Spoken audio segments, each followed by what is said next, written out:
去年文化部有规划一出大型的歌戏音乐剧《1624》，伫咧台南搬2天首演着吸引3万个观众。但是这2天是开8600万的经费，中国国民党立委王宏伟认为讲这钱开了伤过济，而且有独立特定团体嫌弃，提案要台文化部表演艺术之辅导甲推动的7500万的预算。落配经过讨论是改做减跌2000万，针对着整体文化部预算有11亿，或者立法院抬调有34亿，互人挡起来。文化部认为讲，这毋若是否定推动台湾文化的拍拼，也是对于文化工作者的不尊重。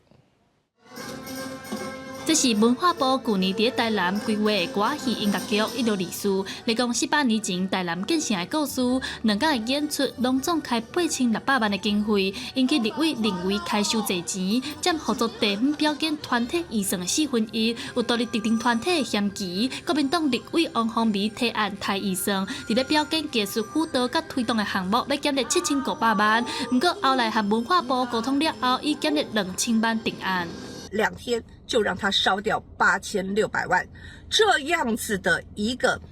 滥用预算、随便花钱，是不是在野党应该要做把关呢？这个议题引起真侪网友讨论。不过，根据文化部的资料，全国有13个表演团体参与1624的演出，有学者指出，演员包括小咪、唐美芬、孙翠凤，这用心传承歌戏的技术，加上台湾戏剧学院、国光剧团等等，拢总500多人。学者认为，袂当讲是独立特定团体，而且嘛认为台湾本土的歌戏，毋是干那会当伫咧庙口演出，是逐咧用大舞台来重视。毕竟歌戏是代表台湾的这个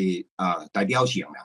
所以阮认为讲，不只是应该安尼，应该是搁互伊去巡回演出啦，或者是讲甚至讲去国外演出啦再当发扬咱推广咱台湾的这个乡民的文化。